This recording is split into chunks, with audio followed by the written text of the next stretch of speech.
Bienvenue aux dirigeants religieux, séminaristes et croyants du monde entier qui assistent à cette conférence intitulée Témoignages sur les paraboles et la réalité des secrets du royaume des cieux. Je suis Kon Ah John de la tribu de Philippe de Nouveau Ciel Nouvelle Terre Shincheonji et je serai votre présentateur aujourd'hui. Tout d'abord, je tiens à remercier tous ceux qui assistent à cette conférence en ligne de Nouveau Ciel Nouvelle Terre Shincheonji.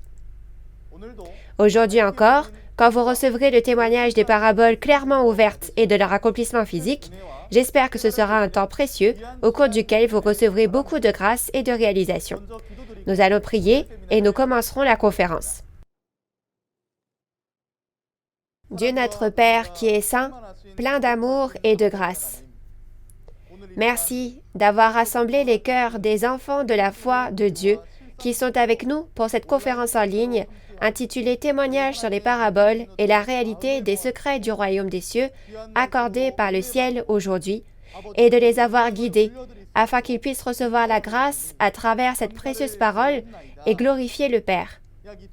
Aujourd'hui, au temps où toutes les prophéties de Jésus qui ont été prophétisées il y a environ 2000 ans se sont accomplies, nous vous remercions de nous avoir donné les yeux pour voir, les oreilles pour entendre et un cœur sage pour réaliser, en accordant en abondance la parole révélée des paraboles ouvertes à toute notre famille de la foi qui espère le royaume des cieux. Que ce soit, s'il vous plaît, un temps béni, au cours duquel nous puissions réaliser pleinement les secrets du royaume des cieux dans les prophéties du Nouveau Testament et les écrire dans nos cœurs. Nous croyons tous en la promesse de Dieu et de Jésus, et en l'espérance du royaume des cieux et de la vie éternelle qui s'accomplira selon la parole. S'il vous plaît, faites que ce soit un temps précieux pour profiter pleinement de votre grâce et réaliser à nouveau le dessein de Dieu et notre espoir en tant que croyants.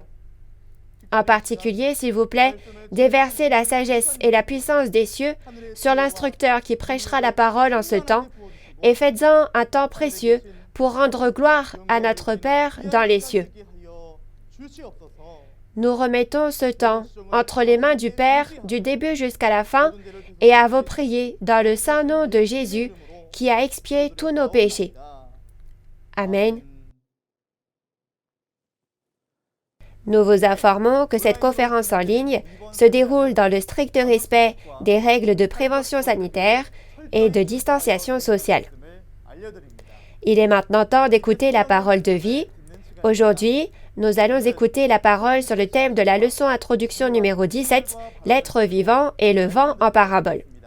Nous allons accueillir l'instructeur Hyo Jae-pae de la tribu de Philippe qui va prêcher la parole. Bonjour à tous les dirigeants religieux, séminaristes et croyants du monde entier qui vivent leur foi en plaçant leur espoir dans le royaume des cieux. Bienvenue.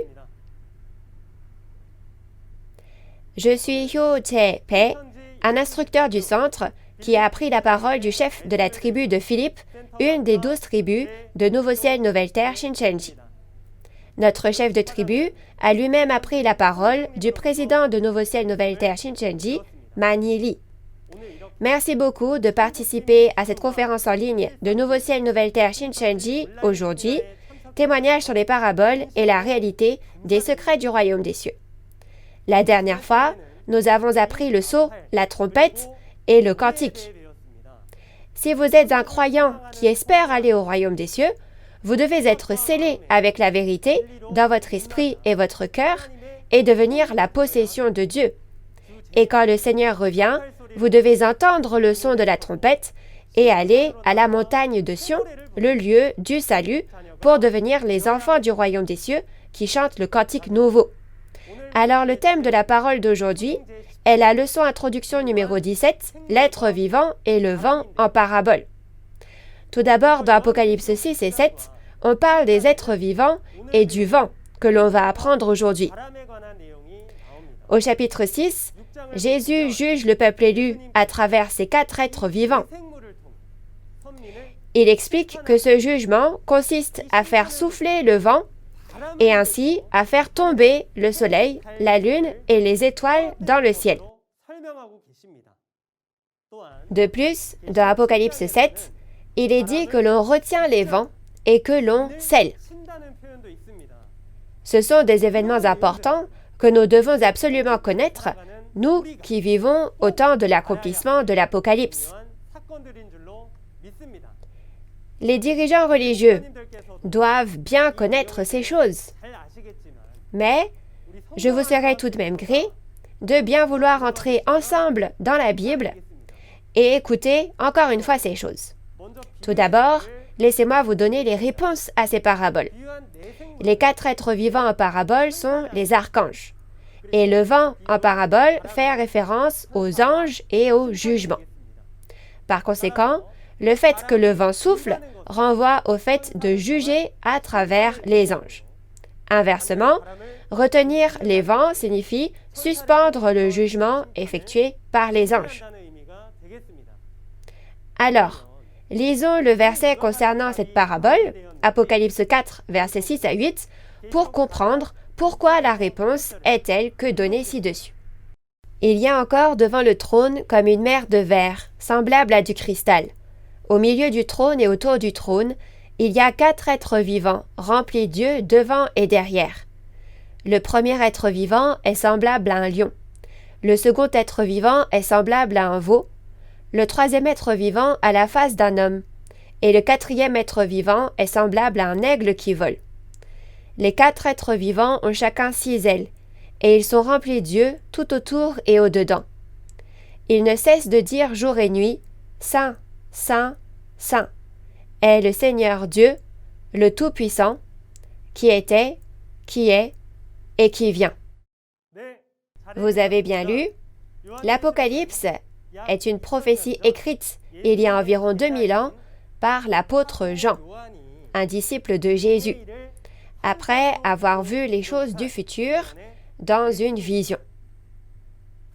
Dans Apocalypse 4 notamment, Jean entend la voix de Jésus disant « Monte ici » et il monte au ciel, dans le monde spirituel, pour voir l'apparence du royaume des cieux, du monde spirituel, le royaume de Dieu et son organisation. Dans cette organisation du trône du monde spirituel figurent les 4 êtres vivants que nous apprendrons aujourd'hui. Quand on regarde, l'apparence de ces 4 êtres vivants est inhabituelle. Il est dit qu'ils sont comme un lion, un veau, un homme et un aigle. Et comme ils sont remplis d'yeux, on dirait un zoo où il y a beaucoup d'animaux. Pourquoi donc ces animaux sont-ils dans le monde spirituel de Dieu? Ce ne sont pas de vrais animaux, mais des animaux en parabole. Voyons d'abord ce que signifie la réalité de ces 4 êtres vivants que nous allons regarder ensemble aujourd'hui. Tout d'abord, pour comprendre la signification de l'être vivant en parabole, nous devons en vérifier les caractéristiques physiques. Comme je l'ai dit au début, un être vivant physique est une entité vivante qui a la vie, n'est-ce pas? Par exemple, comme vous pouvez le voir, les animaux, les plantes et même les micro-organismes qui sont trop petits pour être vus à l'œil nu sont collectivement appelés êtres vivants. Il y a 2 significations pour les êtres vivants dans la Bible. L'une est l'être vivant physique et l'autre est l'être vivant spirituel comparé à un être vivant physique. Nous allons regarder quelques passages de la Bible sur les êtres vivants en parabole dans les prophéties. Dans la Bible, on parle de ces 4 êtres vivants à plusieurs endroits. On peut voir qu'il y a des caractéristiques communes. Tout d'abord, si nous regardons les paroles d'Apocalypse 4, versets 6 à 8, l'apparence de ces 4 êtres vivants est comme un lion, un veau, un homme et un aigle. N'était-ce pas ce que l'apôtre Jean avait vu dans le royaume des cieux du monde spirituel de Dieu? Mais, chers auditeurs, le prophète Ézéchiel de l'Ancien Testament a également vu et écrit l'apparence de ces 4 êtres vivants du trône de Dieu dans le monde spirituel. Lorsque nous regardons le contenu d'Ézéchiel 1, il voit le trône de Dieu qui descend et il dit que l'apparence des êtres vivants était comme celle d'un lion, d'un bœuf, d'un homme et d'un aigle. Cela signifie que l'apparence des 4 êtres vivants que l'apôtre Jean a vus il y a environ 2000 ans et celle des 4 êtres vivants du royaume des cieux du monde spirituel qu'Ézéchiel a vus il y a environ 2600 ans sont identiques. Dans Ézéchiel 10, il y a 4 chérubins. Leur apparence est celle d'un lion, d'un chérubin, d'un homme et d'un aigle. À en juger par cela, on peut voir que les 4 êtres vivants et les 4 chérubins sont les mêmes entités, simplement exprimées différemment. De même, il y a plusieurs autres endroits qui se réfèrent aux mêmes entités, mais avec des expressions différentes. Lisons Apocalypse 6, versets 1 à 2. Je regardais, quand l'agneau ouvrit un des 7 sceaux, et j'entendis l'un des 4 êtres vivants qui disait comme d'une voix de tonnerre, « Viens !» Je regardais, et voici, parut un cheval blanc. Celui qui le montait avait un arc, une couronne lui fut donnée, et il partit en vainqueur et pour vaincre. Dans Apocalypse 6, lorsque les 4 êtres vivants donnent l'ordre « Viens !» on peut voir les chevaux blancs et leurs cavaliers se mobiliser en réponse à l'ordre. Si on avait vu seulement l'apparence des 4 êtres vivants, on peut maintenant voir les 4 êtres vivants donner des ordres. Dans Apocalypse 6, non seulement des chevaux blancs, mais aussi des chevaux roux, des chevaux noirs et des chevaux pâles apparaissent. Des chevaux de différentes couleurs apparaissent selon les ordres des 4 êtres vivants. Des paroles comme celles d'Apocalypse 6 peuvent également être trouvées dans Zacharie, dans l'Ancien Testament. Si vous regardez le contenu de Zacharie, chapitre 6, versets 1 à 3, 4 chars sont sortis d'entre 2 montagnes. Ces montagnes sont d'airain, et le premier char avait des chevaux roux, le deuxième char avait des chevaux noirs, le troisième char des chevaux blancs, et le quatrième char des chevaux tachetés rouges, n'est-ce pas? C'est la même chose que les chevaux que nous avons vus dans Apocalypse 6, n'est-ce pas? C'est exact. Nous pouvons voir que les chevaux d'Apocalypse 6 et les chevaux de Zacharie 6 sont, au final, les mêmes. Cependant, dans Apocalypse 6, ces chevaux reçoivent l'ordre des 4 êtres vivants, et dans Zacharie 6, ils sont attachés à 4 chars. Cela montre que les 4 êtres vivants et les 4 chars sont la même entité, car ils sont en position de gouverner et de diriger les chevaux. Dans Zacharie chapitre 6, versets 4 à 5, Zacharie demande à l'ange à propos des 4 chars qu'il a vus plus tôt. La réponse de l'ange à ce moment-là est que ce sont les 4 vents du ciel. Alors, nous avons vu beaucoup de mots de vocabulaire, n'est-ce pas? Donc, les 4 êtres vivants que nous avons appris sont 4 chérubins, 4 chars et 4 vents. Et voyant que les 4 êtres vivants donnent des ordres et gouvernent, ils ont l'air d'être des entités qui gouvernent quelque chose au sein de l'organisation du monde spirituel du ciel sur ordre de Dieu. Et si vous regardez les paroles d'Hébreux 1, verset 7, il est dit qu'il fait de ses anges des vents. Alors, cela signifie que les messagers de Dieu, soit les anges, sont le vent. Par conséquent, lorsque ces anges indénombrables sont appelés vents, ce sont les 4 archanges qui sont en charge des anges qui sont appelés les 4 vents. Et le fait que les visages des 4 êtres vivants ressemblent à un lion, un veau, un homme et un aigle fait référence à des missions différentes. Chaque visage a une signification symbolique.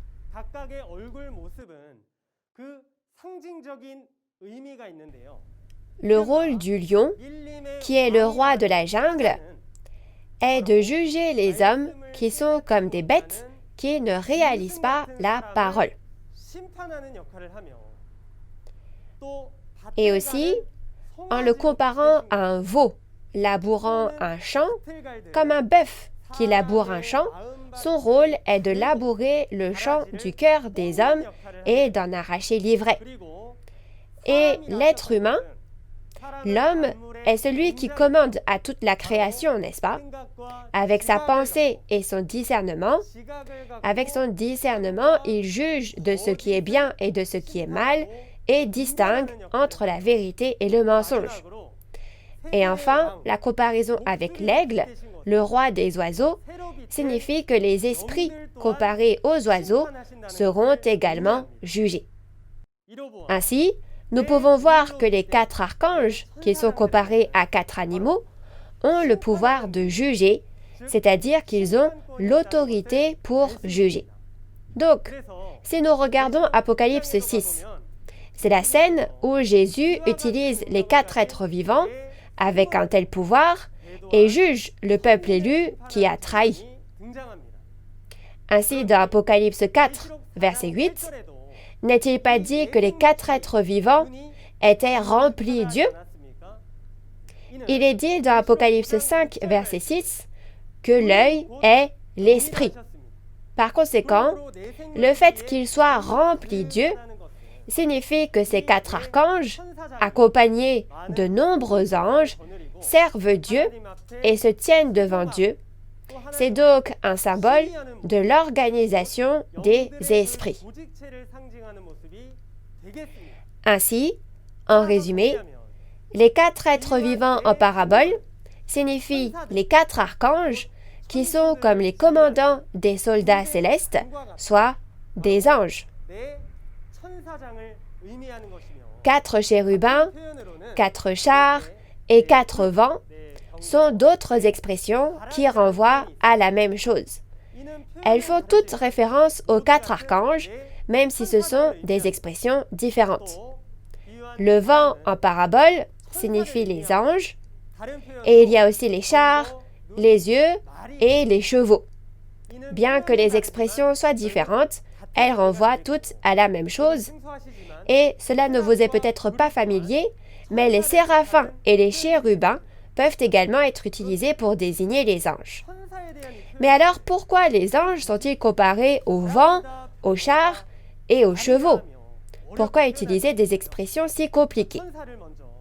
D'abord, le fait que les anges sont des chars fait référence au fait que les chars sont ce sur quoi on monte pour aller au combat. Il y a une parole qui dit que Dieu compare ses anges à des soldats célestes. À travers les paroles du psaume 103, verset 21 et du psaume 68, verset 17, les anges de Dieu sont comparés aux soldats du ciel et les chars de Dieu sont les anges de Dieu qui gardent le sanctuaire de Dieu. Et quand les anges sont aussi appelés des chevaux, tout comme les hommes gouvernent et dirigent les chevaux, les anges, les soldats du ciel, se préparant au combat sous le commandement des 4 êtres vivants, sont comparés à une cavalerie.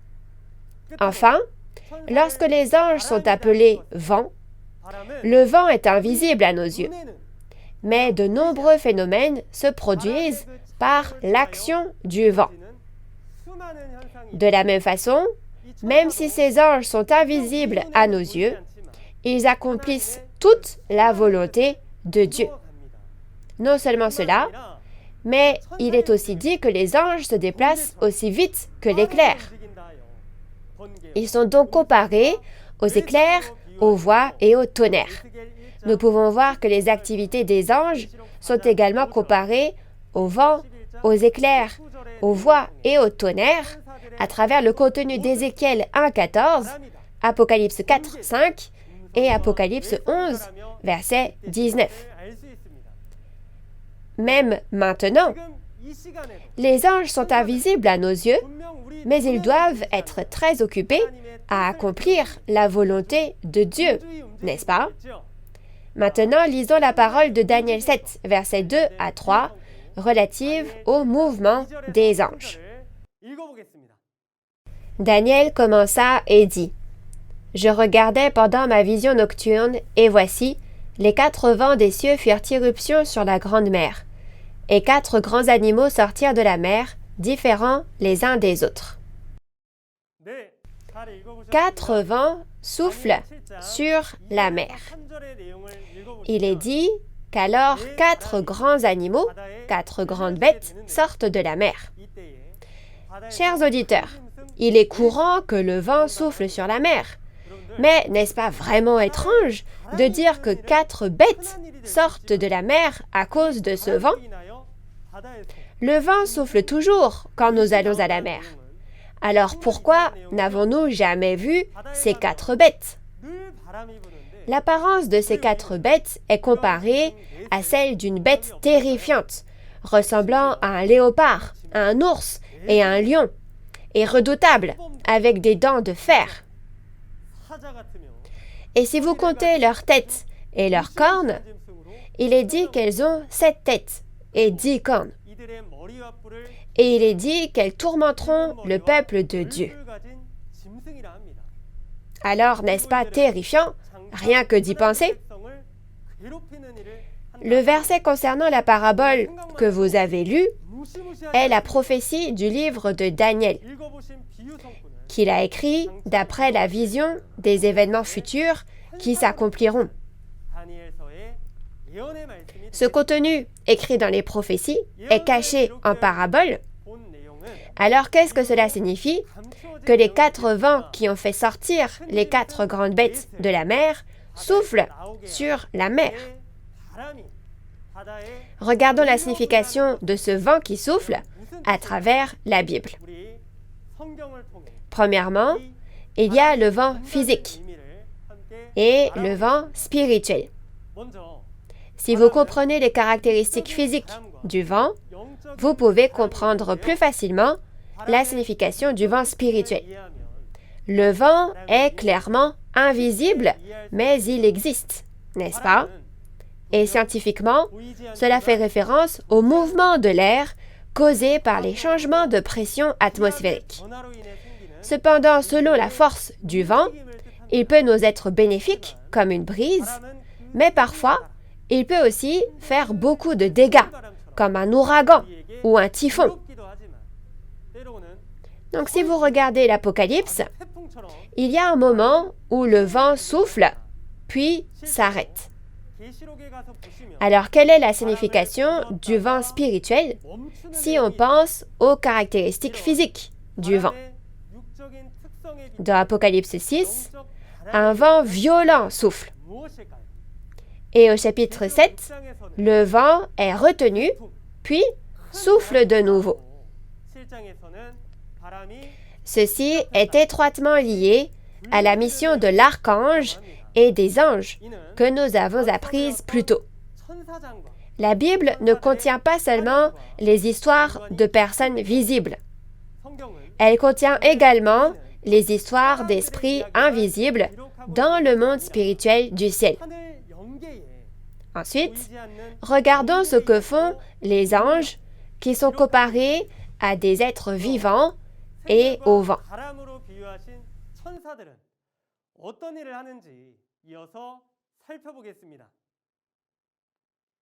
Au temps de l'accomplissement de l'Apocalypse, si vous regardez les événements qui sont promis, premièrement, les 7 étoiles et les 7 messagers qui ont travaillé comme lampes pour préparer le chemin apparaissent.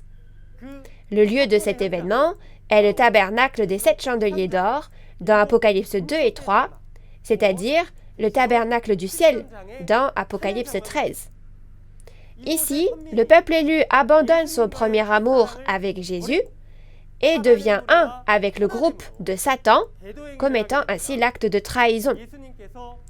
Jésus leur a écrit des lettres, leur demandant de se repentir, mais ils ne se sont pas repentis. Quel a donc été le résultat de ce peuple élu qui a trahi. Dans Apocalypse 6, chaque fois que Jésus ouvre un des 7 sceaux du livre, les uns après les autres, il juge le peuple élu qui a trahi à travers les 4 êtres vivants. Ceux-ci sont jugés avec un arc, une épée, une balance et la bête de la terre. L'arc, l'épée et la balance sont la parole de jugement, et la bête de la terre signifie qu'il les juge en utilisant le destructeur appartenant à Satan. C'est la même chose que le contenu de Daniel 7 que nous avons vu plus tôt. Les 4 vents soufflent sur la mer pour en faire sortir 4 grandes bêtes, n'est-ce pas? Et n'est-il pas dit que ces 4 grandes bêtes tourmentent le peuple de Dieu? Ceci est identique au fait que les 4 vents ont utilisé les 4 grandes bêtes et ont jugé le peuple de Dieu qui a trahi. Alors lisons Apocalypse 6, versets 12 à 13 pour voir ce qui arrivera en raison de ce jugement. Je regardais quand il ouvrit le 6e sceau, et il y eut un grand tremblement de terre. Le soleil devint noir comme un sac de crin, la lune entière devint comme du sang, et les étoiles du ciel tombèrent sur la terre, comme lorsqu'un figuier secoué par un vent violent jette ses figues vertes.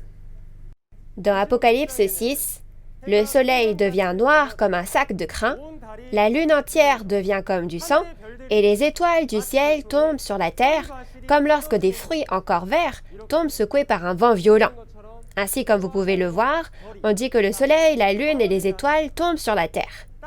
Tomber sur la terre signifie que vous n'appartenez plus au ciel, mais à la terre. Dans Apocalypse 6, les 4 êtres vivants sont appelés les 4 vents. Le fait que les fruits des arbres tombent dans la tempête signifie qu'un grand vent a soufflé et qu'il y a eu un jugement à travers les 4 êtres vivants. C'est comme vanner du grain sur une aire de battage, et le son du grain plus léger est emporté par le vent, et les grains, eux, sont collectés séparément, n'est-ce pas? C'est ainsi que le grain et le son du grain sont différenciés. Ainsi, faire souffler le vent signifie que le peuple élu qui a trahi a été jugé à travers les 4 êtres vivants et les anges. Le fait que le peuple élu est jugé a aussi été prophétisé dans Matthieu 24, verset 29, à travers le fait que le soleil, la lune et les étoiles s'obscurciront et tomberont. C'est le même événement que dans Apocalypse 6, quand le peuple élu qui a trahi est détruit, parce que dans Apocalypse 13, la bête à 7 têtes et 10 cornes est montée de la mer et a donné la marque de la bête au peuple élu de Dieu. Et dans Matthieu 24, qui rapporte les événements du second avènement du Seigneur, Jésus a parlé de ces événements comme d'une guerre entre nations et entre royaumes. Il parlait du cas où le royaume et le peuple de Dieu ont péché et ont été détruits par le royaume et le peuple de Satan et jugés. Mais pourquoi le monde d'aujourd'hui n'est-il pas au courant de ce grand événement? Il y a eu une guerre spirituelle dans laquelle le destructeur s'est tenu dans le lieu saint, et le soleil, la lune et les étoiles se sont obscurcis et sont tombés. Alors, pourquoi ne le savait-on pas? Si la guerre dans Matthieu 24 et dans Apocalypse était une guerre physique, tous les peuples du monde seraient intéressés. Cependant, puisqu'il s'agit d'une guerre spirituelle entre la nation et le royaume appartenant à Dieu et la nation et le royaume appartenant au diable, c'est-à-dire une guerre spirituelle invisible menée avec des doctrines, on ne s'y intéresse pas, parce qu'on pense que cela n'a rien à voir avec soi, n'est-ce pas? À ce sujet, Jésus a dit que le second avènement aujourd'hui serait comme les jours de Noé, quand les gens mangeaient, buvaient, se mariaient et mariaient leurs enfants, jusqu'au jour où Noé entra dans l'arche. Tout comme ils n'ont pas compris l'œuvre de Dieu, il a dit que le temps du second avènement aujourd'hui aussi serait comme les jours de Noé. Aujourd'hui, tous les événements de Matthieu 24, d'Apocalypse 6 et 13 se sont accomplis et les prophéties et l'accomplissement physique sont témoignés clairement à Nouveau Ciel, Nouvelle Terre, Shincheonji. Cependant, beaucoup de gens dans le monde ne cherchent même pas à savoir ces choses et pensent toujours que cela n'a rien à voir avec eux. C'est pourquoi la Bible témoigne qu'aujourd'hui est identique au jour de Noé. Donc, j'espère que vous deviendrez de vrais croyants qui écouterez la parole témoignée et que vous réaliserez que les promesses de Jésus sont en train de s'accomplir aujourd'hui.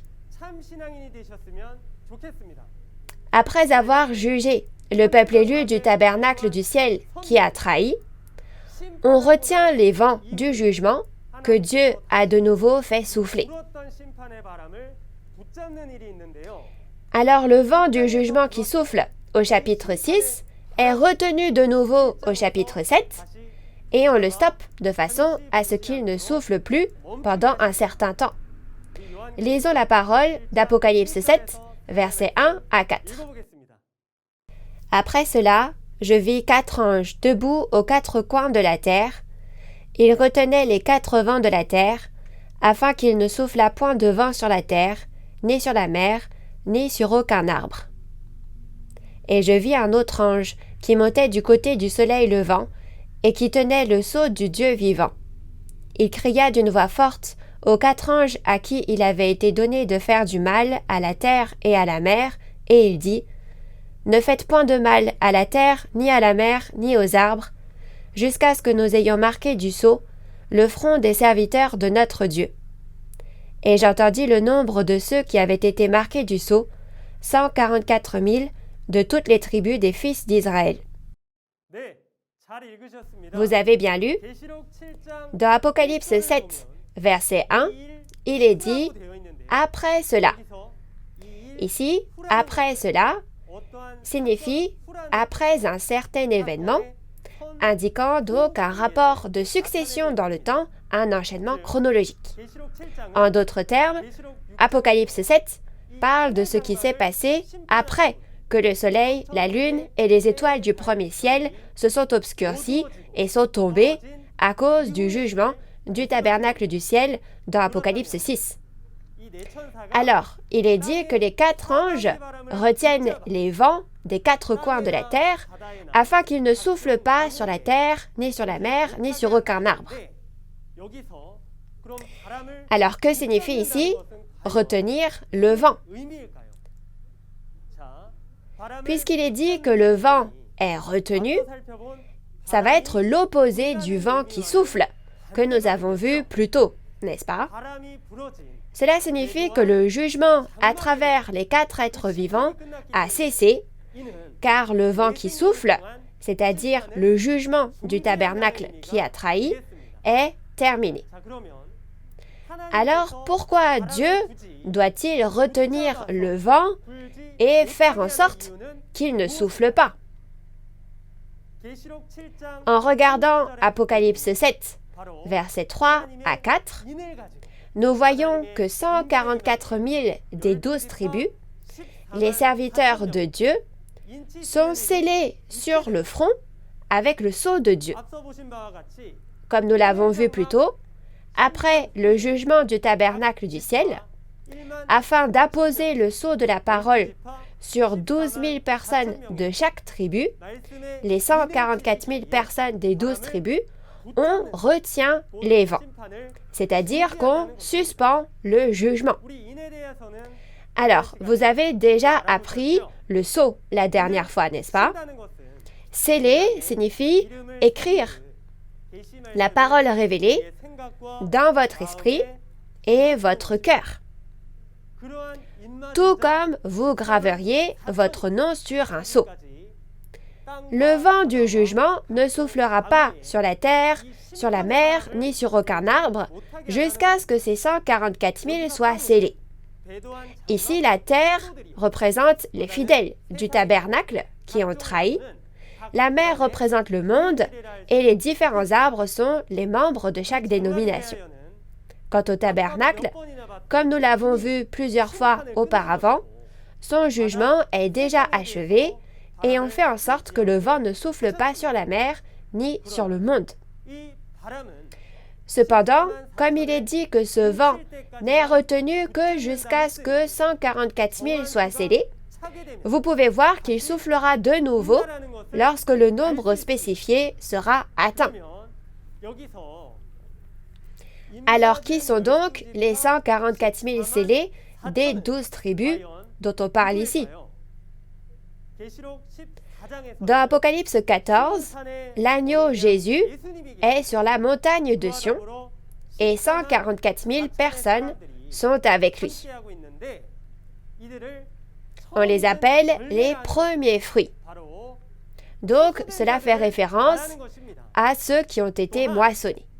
De plus, dans Matthieu 24, lorsque le soleil, la lune et les étoiles s'obscurcissent et que la nuit spirituelle tombe, Jésus sonne de la trompette avec les anges et rassemble les élus. Donc aujourd'hui, lorsque Matthieu 24 s'accomplit comme promis, lorsque le pasteur promis devient une trompette spirituelle et sonne de la trompette du salut, ceux qui entendent le son de la trompette et se rassemblent de toutes les directions, d'un bout à l'autre de la terre, deviendront les 144 000. Et en gravant la parole de Dieu dans leur cœur et dans leur esprit, ils deviendront les nouveaux prêtres et les nouveaux pasteurs dans le nouveau royaume que Dieu créera lorsque l'Apocalypse s'accomplira. L'endroit où les 12 tribus sont moissonnées et scellées, c'est donc la montagne de Sion. C'est le temple du tabernacle du témoignage où se trouve le vainqueur, et c'est le nouveau ciel et la nouvelle terre. Alors que se passera-t-il lorsque les 144 000 scellés seront terminés à cet endroit sur la montagne de Sion? Lisons la parole d'Apocalypse 7, verset 9. Après cela, je regardais, et voici, il y avait une grande foule, que personne ne pouvait compter, de toute nation, de toute tribu, de tout peuple et de toute langue. Ils se tenaient devant le trône et devant l'agneau, revêtus de robes blanches et des palmes dans leurs mains. Vous avez bien lu? Il est écrit qu'après cela, une multitude indénombrable de personnes de toutes nations, tribus, peuples et langues viendra devant le trône de Dieu et de Jésus, vêtus de robes blanches.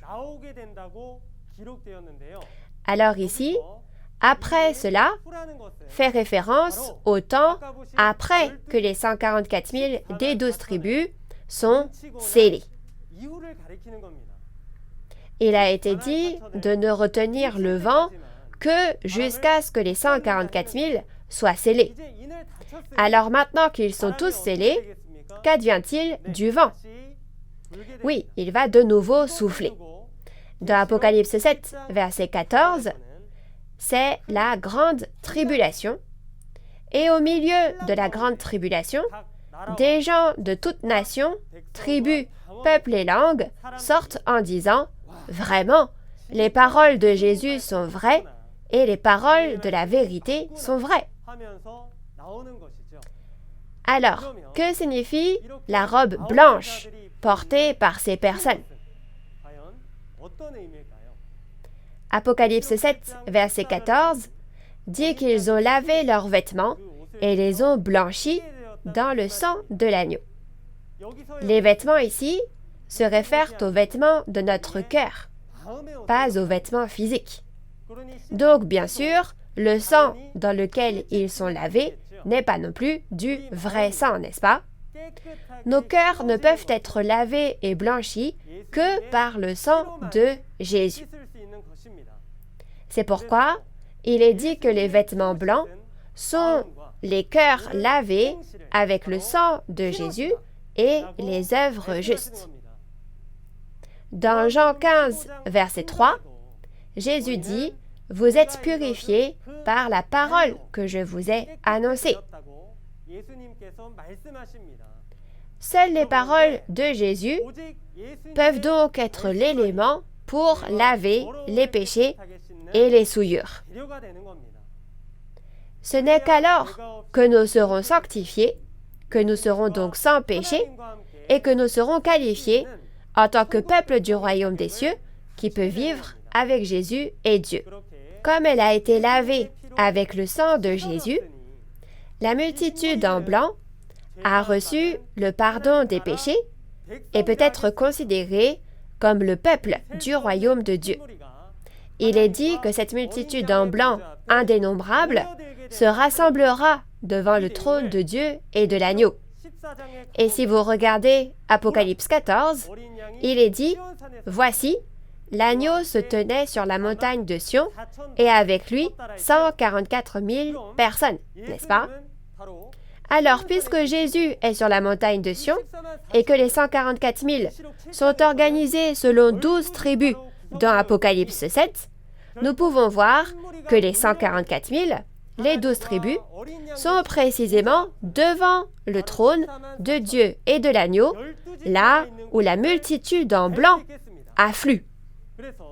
C'est pourquoi, maintenant, les 12 tribus de Nouveau Ciel, Nouvelle Terre, Shincheonji témoignent de la parole révélée au monde entier à travers les conférences bibliques que vous êtes en train d'écouter, et une grande œuvre est en train de se dérouler, au cours de laquelle d'innombrables personnes ayant entendu et réalisé cette parole affluent. Alors maintenant, récapitulons ce que nous avons vu jusqu'à présent. Tout d'abord, le vent en parabole fait référence aux anges et au jugement. Quand ce vent souffle, cela signifie le jugement à travers les anges, et retenir le vent signifie suspendre le jugement à travers les anges. Alors, résumons la parole que nous avons apprise aujourd'hui. Les 4 êtres vivants en parabole sont les 4 archanges. Le vent en parabole fait référence aux anges et au jugement. Ainsi, si le vent souffle, c'est le jugement à travers les anges. Si on retient les vents, cela signifie que le jugement à travers les anges est suspendu. Tout ça, c'est le secret du royaume des cieux qui a été caché en parabole jusqu'à ce jour. Et ce n'est qu'en les réalisant que vous pourrez aller au royaume des cieux.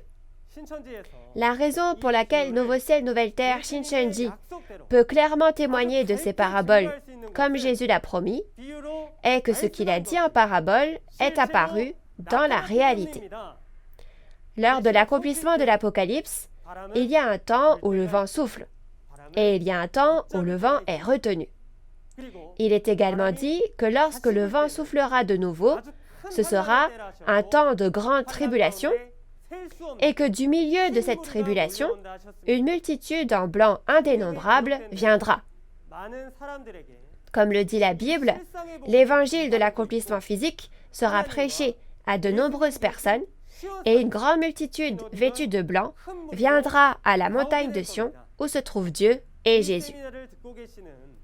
J'espère que les croyants qui écoutent cette conférence entendront et réaliseront les paroles des paraboles des secrets du royaume des cieux, trouveront le pasteur et le temple avec qui Dieu et Jésus sont, deviendront un avec eux et éviteront le jugement et seront sauvés du milieu de la tribulation. La leçon suivante portera sur la mort et la résurrection en parabole. J'espère que vous écouterez attentivement la prochaine conférence, réaliserez les secrets du royaume des cieux et deviendrez le peuple du royaume des cieux reconnu par Dieu. Pour finir, nous sommes un en Dieu et en Jésus. Dieu est unique, Jésus est unique, et la Bible que nous lisons aussi est unique. J'espère que le monde entier deviendra un dans la parole de vérité ouverte clairement et qu'un monde de paix s'accomplira dès que possible. We are one. Nous sommes un. Nous allons prier. Dieu notre Père, le Créateur, envers qui nous sommes vraiment reconnaissants. Nous tenons à vous exprimer notre sincère gratitude pour avoir guidé les bien-aimés croyants et dirigeants religieux à cette conférence en ligne de Nouveau Ciel, Nouvelle Terre Shincheonji aujourd'hui et de l'avoir organisée. Dieu notre Père, aujourd'hui, nous avons vu le vent et l'être vivant en parabole. Nous vous remercions sincèrement de nous avoir autorisé les secrets du royaume des cieux cachés dans la Bible et de nous avoir même fait réaliser leur réalité à travers cette merveilleuse parole révélée.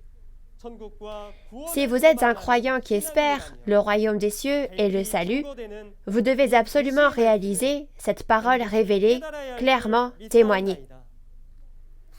Veuillez alors ouvrir grand les portes du cœur de chaque personne et accordez-leur le cœur pour réaliser, les yeux pour voir et les oreilles pour entendre.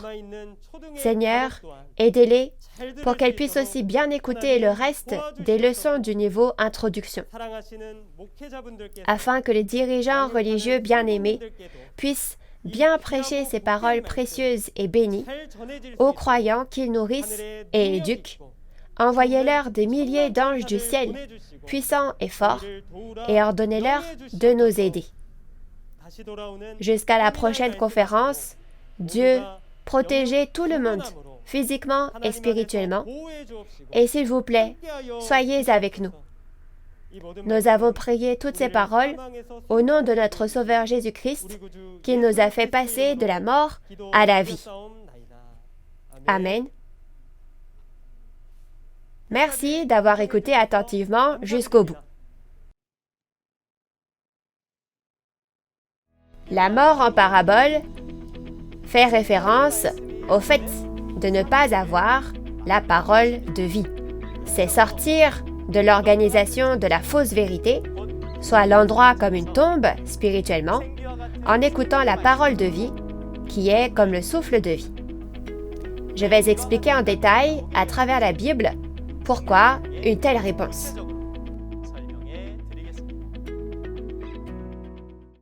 La prochaine fois, nous témoignerons de la parole autour du thème de la leçon introduction numéro 18, la mort et la résurrection en parabole.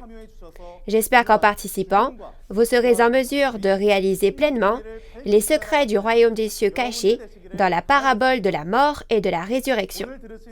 En plus de la parole que vous avez entendue aujourd'hui, si vous avez des questions sur l'Église de Nouveau Ciel, Nouvelle Terre Shincheonji et la parole, veuillez contacter le numéro représentant pour chaque région que vous voyez à l'écran. Nous vous guiderons dans le détail. Ensuite, nous terminerons en faisant ensemble le Notre Père. Notre Père, qui es aux cieux, que ton nom soit sanctifié, que ton règne vienne, que ta volonté soit faite sur la terre comme au ciel. Donne-nous aujourd'hui notre pain de ce jour. Pardonne-nous nos offenses, comme nous pardonnons aussi à ceux qui nous ont offensés. Et ne nous laisse pas entrer en tentation, mais délivre-nous du mal. Car c'est à toi qu'appartiennent le règne, la puissance et la gloire, au siècle des siècles. Amen. Ceci conclut la conférence « Témoignage sur les paraboles et la réalité des secrets du royaume des cieux ». Merci à tous ceux qui ont été avec nous.